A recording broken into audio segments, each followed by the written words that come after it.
So we talked earlier about putting yourself in bed at night and basking your way to sleep. Right.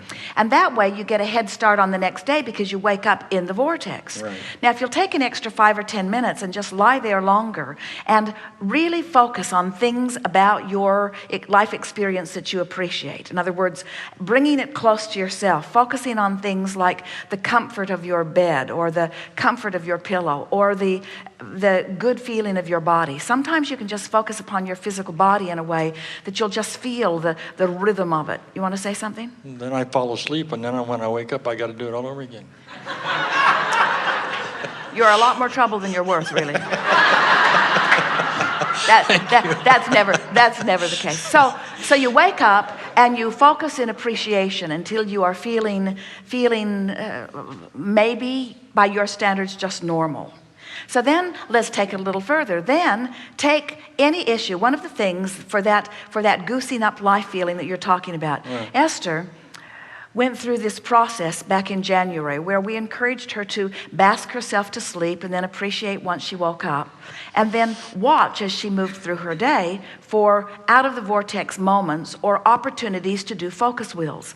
So while she's driving, which she often is, she carries a tape recorder. And when she's not driving, she keeps a piece of paper in her pocket with something to write with.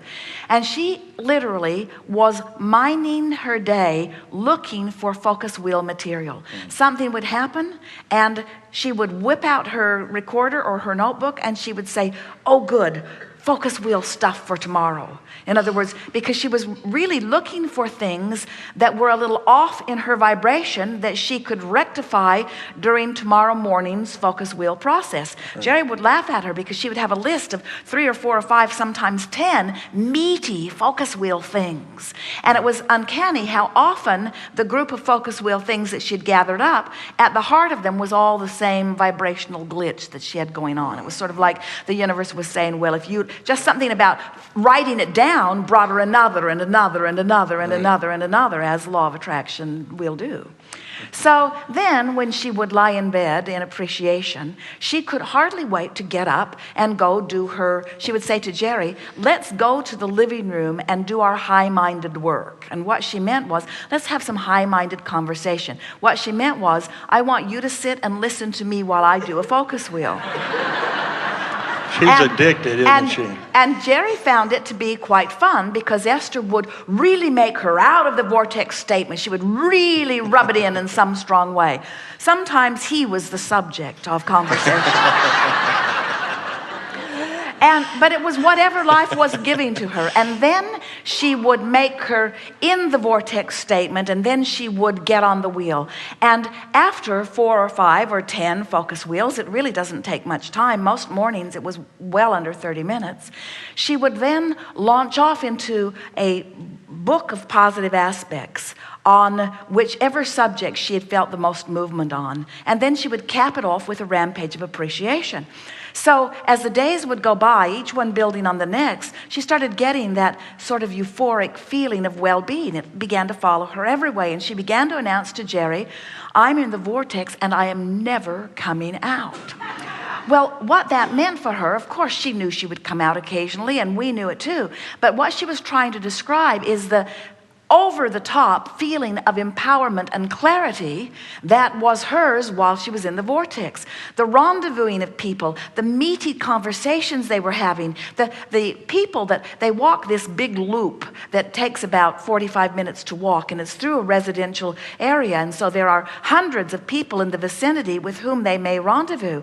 And the more in the vortex she became, the more the people that happened to be at their mailbox or happened to be walking their dog or happened to be out and about, that happened to come into conversation, the more they were a vibrational match to Jerry and Esther's inside the vortex chat. In other words, you talk about wanting that feeling of elation. To be in the vortex is to have that cooperative universe, the laws of attraction, the energy that creates worlds acting as your concierge, acting as your travel guide, acting as your liner-upper of all things that come.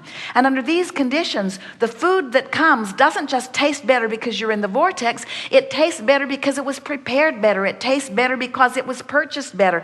It tastes better because your inspiration to eat there was more on track. In other words, every aspect of your life gets tuned to such a frequency that you begin to feel like the entire world is aware of you and adoring you and working in concert in order to make your personal world even better than it was a moment before. And that's exactly what is happening. When you get into the vortex, the energy that creates worlds is acting as your agent. We wonder how any of you could ever bear to not consistently be in the vortex. So if it feels to you sort of mundane or sort of blah, blah, or sort of neutral, we want to announce to you, you just haven't really been in there long enough to really secure the vibration of it. Because when you do that day after day after day after day, if you'll do this exercise for about 30 days until you have really trained your vibration into the vortex, 2 incredible things will happen to you. The first is, in any moment that you're out of the vortex, you'll really know it. It won't feel neutral. And when you make your way back into the vortex, you'll feel exhilaration, but you will take your life to a whole other level.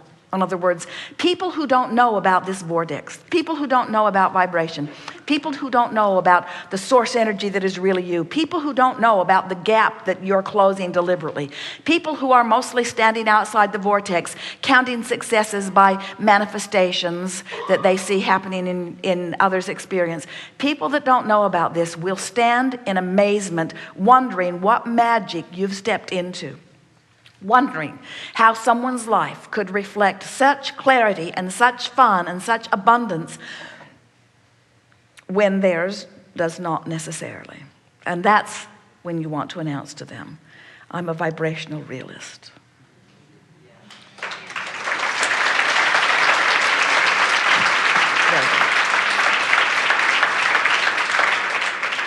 So what are you saying? In the 25th century, there's going to be a 12-step process for people like us who are addicted to being in the vortex, like Esther?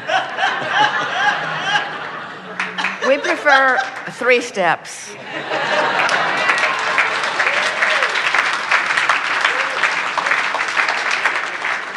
Ask, contrast helps you do it. Answer, source does it every time. That's what's spinning around in the vortex, whether you're in there or not. Allow, get in the vortex. 3 easy steps.